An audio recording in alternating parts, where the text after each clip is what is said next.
think of venture capital, what comes to mind? Probably something along the lines of exciting, validating, or success. What about when you think about debt? Chances are it's something negative, right? I mean, these are words that we were taught as kids, sometimes, especially in the case of debt, never ever spending. Well, it's time to rethink financing options. Did you know that debt, yes, debt, can be a great supplement of capital or even the sole source for many businesses looking to grow? And financing with that lets you hang on to more of your equity, which equals a bigger payday in the long run. For this next session, we will be hearing from two female leaders about their experiences with capital and how they use debt to finance their rapid growth for our next session titled Debt is Not a Four-Letter Word. This session is going to be hosted by Gerber Finance's CEO, Jennifer Palmer. Jennifer, are you here? Hi, good morning. It's so great to have you. Our last or one of our very first encounters was with you guys at Expo West, where we had dinner with some and a huge, great community. Thank you for being here. I can't wait to hear today's session. We're so excited to be here. Thanks for having us. Absolutely. All right, I'll bow out, but thanks. Looking forward to it. Great. So at this time, I'm going to invite my fellow panelists, Mike Fake and Jill Voss, to join me. Today, we are going to be talking about debt is not a four-letter word. And so for our audience, when you think of debt, you might think back to credit cards. Perhaps you opened a credit card at the mall when you were out there shopping with your friends. If you did, you probably came home and got into trouble. But today, we're going to be talking about debt in a different kind of way. We'll be talking about how debt can be a source of capital to grow your business and accelerate profits. At Gerber Finance, we are committed to funding women-led businesses. And recently, we pledged to increase our portfolio from 34% women-led to 51% women-led businesses. I know you're thinking 34%, that's pretty good. We're proud of that, but we know we can do better. And these two women-led companies here with me today, well, they are both very important part of establishing our strong women-led presence in our portfolio. So I'm very excited to talk today with these two successful and amazing people who I'm proud to say are former clients of Gerber Finance. I'd like to quickly introduce you to these two leaders, and then we'll jump right into our conversation. So first up, Jill Voss, founder of organic baby food company, Baby Gourmet. Jill and her sister, aka co-founder Jen Carlson, quickly disrupted the baby food industry and became the #1 baby food company in Canada. Mike Fake, CFO of Stasher, an industry leader in eliminating single-use plastic thanks to their innovative creation of reusable, non-toxic silicone storage bags. They are helping keep plastic waste out of our environment. Mike and Jill, thank you so much again for being here with me today. You're welcome. Nice to be here. Nice to be here. Thanks for asking me, Jen. Of course, of course. Today, we're going to explore the journey of both Stasher and Baby Gourmet. Both companies have many similarities, but not when it comes to financing growth. Spoiler alert, both founders recently successfully sold their companies. It was a great story, but that didn't happen overnight. Jill, can you take us back to the beginning? Can you talk to us about how you started Baby Gourmet? Sure. It's been a long journey. I'll give you Cole's notes. But over 15 years ago, my sister and I started Baby Gourmet Foods. And it was really based on the disappointment of what was currently in the baby food market. We were raised in a home where my mom made everything from scratch, everything homemade, huge garden in the summertime. And it really shaped Jen and I into who we are today. And that is with a real focus on healthy, organic, lifestyle and eating. So we ended up making our own baby food. And friends of ours and people we knew liked the idea of this. They did not ask for recipes, but instead, asked Jen, hey, would you make us some baby food and we'll pay you? So, Jen and I are on a walk one day, and she had come up with a lot of harebrained ideas over the years, but she had said to me, what do you think about starting a baby food company? I think there is a need for something better in the market. Right away, I was on board and excited. And within 2 months, we were selling out of a local farmer's market in Calgary. And that really was our market research. We did that for 2 years and could not keep up with the business. It was ridiculous. So we recognized that there was a need for something different in this market that was quite stagnant at the time. So we shut down, where we did lots of research. We had been selling frozen. We knew that that probably wasn't an option for retailers. So research on processing and packaging. How could we deliver the best for baby and still feel good about it and it be shelf stable? So we ended up finding this a pouch, which was very new at the time, and you know, we kind of thought, how is this going to go? But we liked the idea that the processing allowed for better texture, taste, flavor, and more nutrient dense product. So we ended up being the first company in Canada to launch baby food into a pouch, and one of the first players in North America. So here we are 15 years later, still making baby food, still trying to disrupt the market with new innovative ideas, and hopefully launching into or working on right now, launching into the US, our baby. That's a quick story. Well, Jill, as a mom of 4 girls, I've got to thank you so much for creating those pouches, because their pouches weren't around when I had my first daughter, but they were around when I had my second daughter, and then of course third, fourth. And what a game changer! All of a sudden, you can feed your kids while driving. I mean, it just completely changed, the reality of a working mom. So thank you, Jill. And Mike, you've been with Stasher since day one. You were the CFO since day one, still are. What did the early days look like? Can you share with us how Kat Nori, the founder, launched Stasher? Yeah, so Jill had a great segue into it because, Jill's talking about the type of food that people eat. Kat's whole background, Stasher's journey was a long one, but yet it was a short one. I mean, her journey was more as far as what your food sits on, what your food's contained in. She started a company over 10 years ago that used silicone as a means of table settings and baby bibs and things like that. So it's the stuff that the babies and people's food came in contact with. She had this idea about 5 years ago about the reusable storage bag and more environment and the food that the storage bags that your food are stored in. What is touching, touching plastic. And silicone's a great way for not leaching in, not leaching in gases and stuff into your food. And at the same time, to save the planet from single-use storage bags.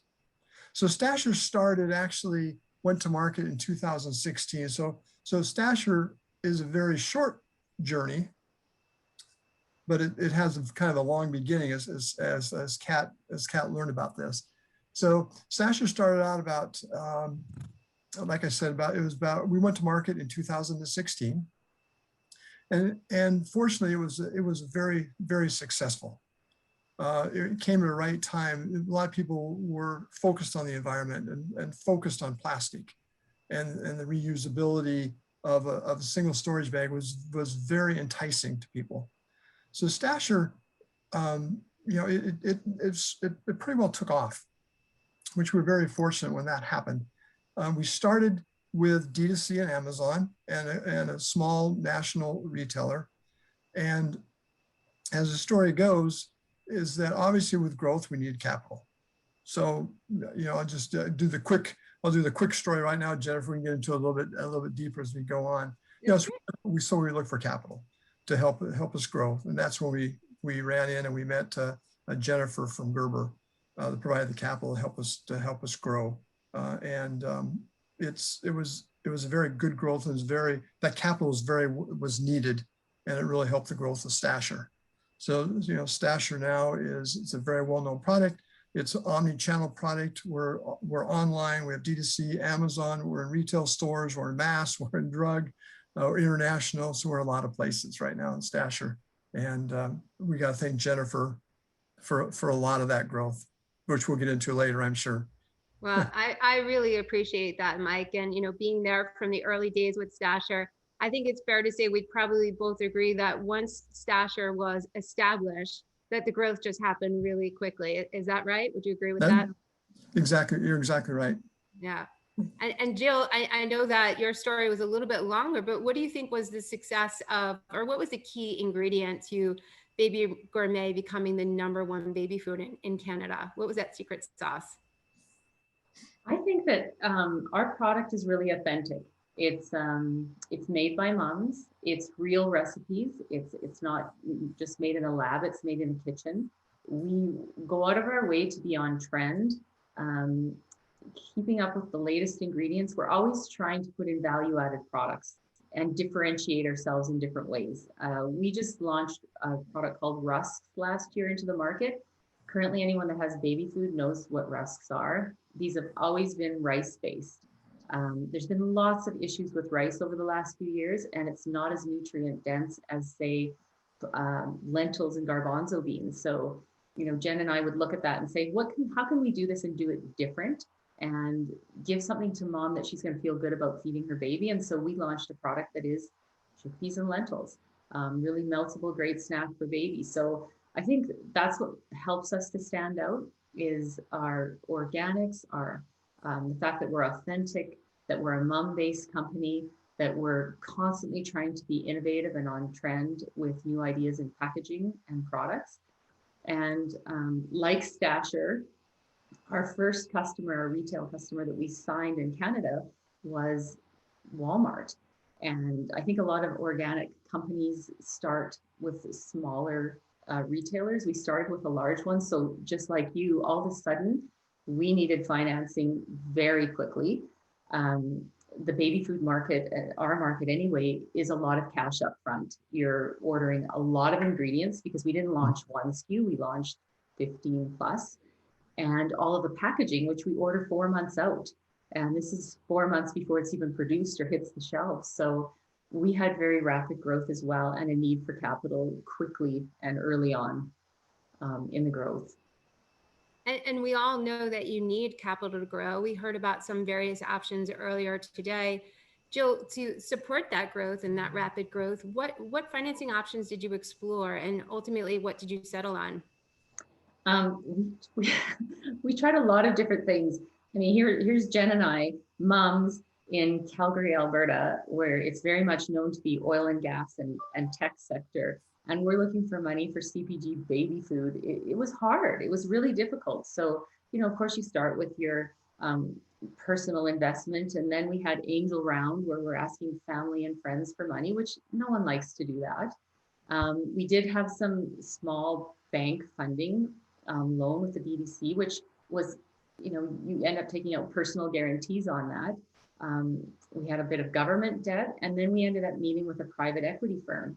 And this money was extremely expensive. I mean, when you're starting a business, you think you need a certain amount of money. Chances are you need a lot more. That's one thing we've learned always. So it ended up being expensive money that it was dilutive.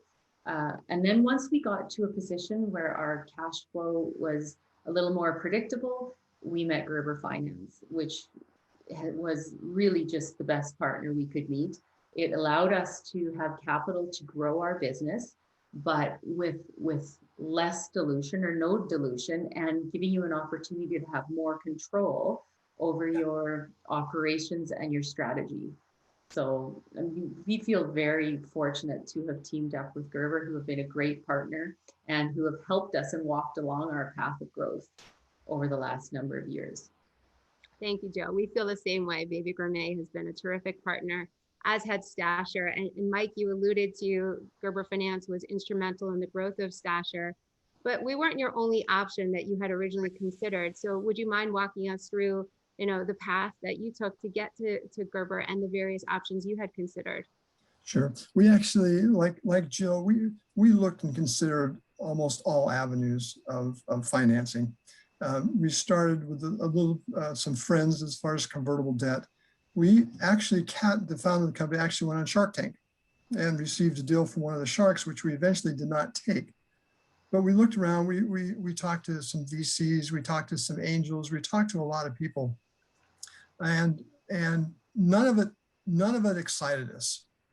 And one of the reasons was, Jill, you touched on it, is Kat did not want to give up control. She was passionate about her product. She knew what she wanted to do. She knew how she wanted to talk to this in the social world and D2C. And she really did not want to give up control. She wanted to make the decisions because she had a vision and a mission, and she wanted to follow that. And going to outside investment or VCs or something, you're going to be a little bit restrictive in doing so. So we looked around, and for the other thing you said, Jill, I'm going to echo as far as the dilution. I mean, dilution is huge. So we weren't really hurt for money. I mean, we weren't desperate, or we really didn't need it right away. We weren't on a growth plan type thing. So we were growing slow. We were managing, part of this investment too is managing your business and managing your operation and managing your profit margins and your gross profit. So we were doing that very, very well, very small. We weren't growing that fast as we looked for different options. And all the options we looked at, the Shark Tank, the outside investment, the VCs and angels, just because of giving up control, because of the dilutive effect, was something that just was not of interest.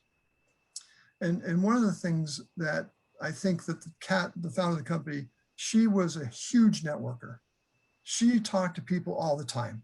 She talked to people about gross margin. She talked to people about social. She talked to people about D2C. She talked to people about their products. She talked to people about their financing and where they're getting investment. And through that, she was introduced to Jennifer. And at that point in time, we sat back and we looked at it and said, geez, this is the right thing to do. It's not dilutive. We're not losing control. At first blush, you look back and say, well, man, maybe this is a little bit expensive. But then you sit back and say, wait a minute. And capital is a lot more expensive. Mm-hmm. So going the financing route is what we did.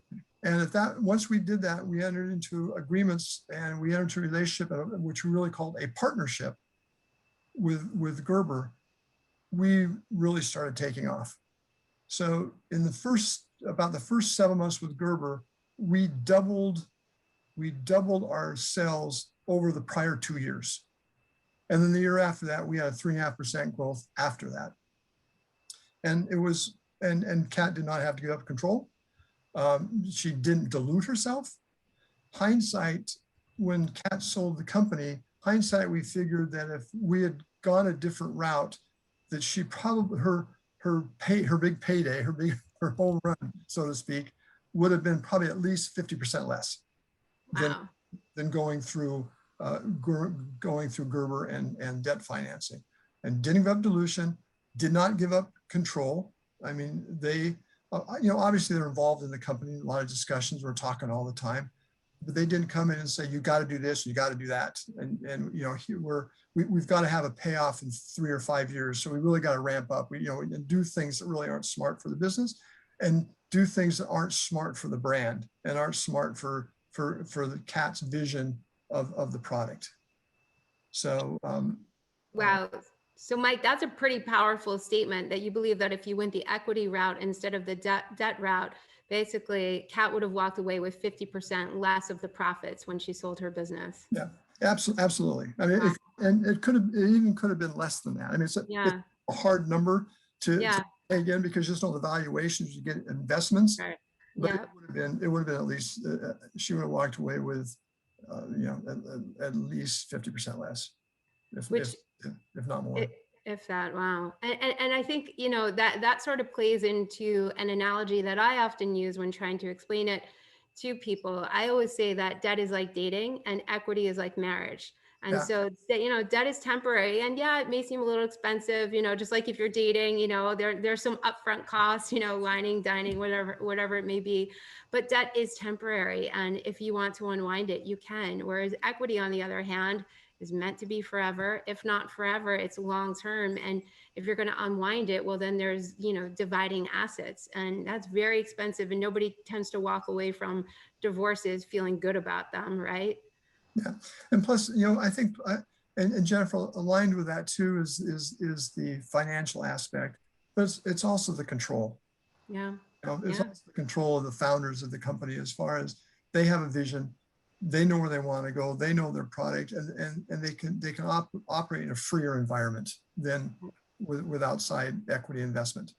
And I think that's huge.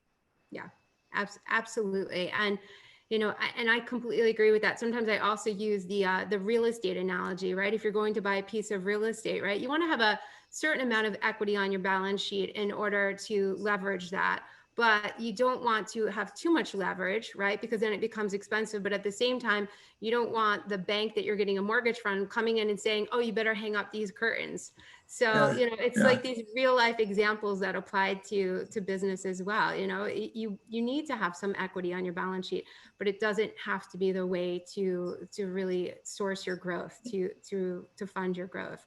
But Gerber has a long history in the natural CPG space. We actually just recently launched Naturally Gerber, which is a division to concentrate on this specialty. And we're always surprised that people, it's almost like an ego thing for people to talk about how much money they've raised. And I think that, Kat and Jen and Jill, you guys were so smart to say, I'm not sure that I need this immediate ego moment. I'm going to wait for my payout. I'm going to wait for my sale. And that's when, I'll have more money in the bank. And that's really what's my focus, not being able to say I raised all this money. So you quietly financed your business. Well, I know private equity firms were knocking on the door, but I would say in the end, you guys definitely got the last laugh. That's for sure. Jennifer, you brought up something that I find very, very interesting. You said is if people raising money, it is kind of an ego thing. I hear people sitting around saying, well, I got so-and-so from such and such a firm and all that kind of stuff. And it's like, that guys, that's really, really ego talking. And think about your business and really think about the dilution and really think about what you're saying. Because down the road, you hear these same people saying, well, I just sold my company, but I only had 10% time, and it's like, okay, well,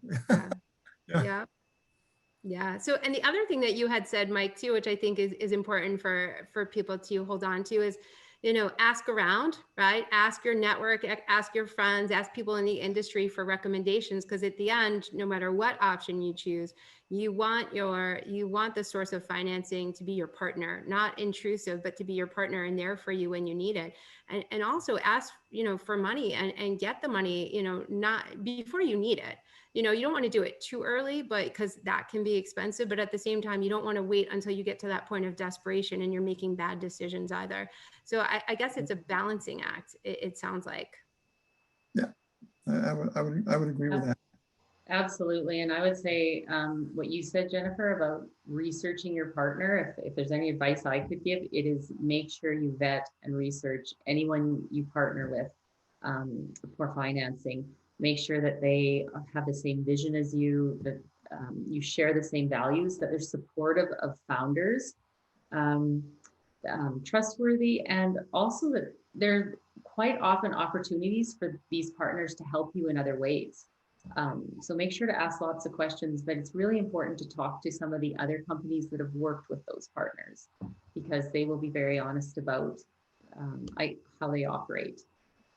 You guys have given great advice to entrepreneurs. Is there anything that you would advise not to do? Any lessons learned or mistakes along the way that you wouldn't want others to make? Well, I think we didn't make the mistake, but I've seen others make the mistake as far as if you don't find the right partner, if you don't find the right financing, tap the brakes on your business. I mean, slow down, look internally, look at things you can do to generate capital just internally and maybe slow down a little bit until you get the right partner, until you get the right financing. So you don't get in. So as you said, Jennifer, so you time it right. So you get into a desperation mode. Don't put yourself in that position until you find the right partner or you find the right investment. And there's things you can do with your business. At Stasher, there's some major retail accounts right now, which are some of our bigger clients that we originally walked away from. We just said, we can't service them. We don't like the margins we're getting from them. We don't like the fact they're maybe only bringing us in for a seasonal test where we want to be in line. So we said, we walked away. And some people looked at us and said, you're nuts. Walk away from that. That's why you're here and do it. Because it wasn't the right time. Mm-hmm. And we took it a little bit slow until we had everything in play till we had the right financing partner. Then once we had the right financing partner and we had the capital, then we were able to move a lot quicker. But I would encourage people sometimes just tap the brakes a little bit and don't make decisions that are going to haunt you 2 or 3 years down the road. I think that's great advice because, as a CFO of Stasher, you would appreciate, right? You don't eat top line, you only eat bottom line. Yeah. And sometimes if you say yes to a customer and you don't execute flawlessly, that customer might not come back, right? You're exactly right. That opportunity. And Jill, how about yourself? Any mistake along the way that you wouldn't want others to make? I think we've touched upon some of them, but when I look back at our journey, our long journey, I would say our biggest mistakes were around people and partners. It is so critical that you make sure that you really research the people that you bring into your business, just to ensure that you're on the same path, that you're following in the same direction, that you both agree on the same things, and that you're supportive of each other, and that there's trust. I really think it's about people and partners can make or break your business. I agree with what you said, Mike, on taking your time and making, really good decisions and moving forward with what makes sense at the time, even if everyone else thinks you're crazy. And, when I look at financing, I think equity is precious, and keep that in mind. Don't let yourself, like you said, Jennifer, get into a position where you're so desperate that you have to take expensive money.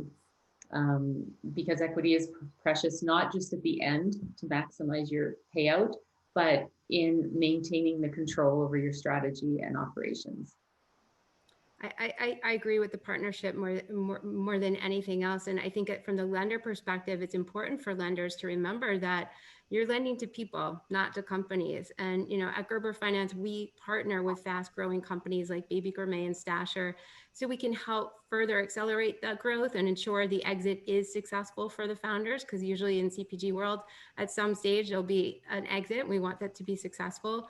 But along the way, equally as important is building those solid relationships along the way through that path. And our relationships with Stasher and Baby Gourmet, Jill and Mike personally, those are relationships we cherish and we value so deeply. So Mike and Jill, thank you so much again for being here today. We are so proud of the success that you have both experienced, and we really appreciate you allowing Gerber to be part of that journey to help ensure the exits were successful for you. So thank you and congratulations.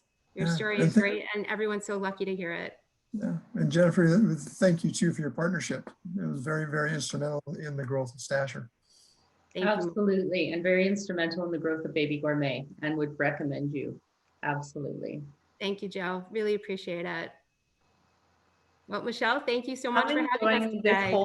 I'm enjoying this whole moment because there's so much just true, authentic emotion, I think, coming through. For people who are building their businesses every day, day in, day out, it's not easy. So those words so hold true around the people that are in your business. Those are the people that make or break the energy that you give to your clients, the make or break the product itself. So thank you so much.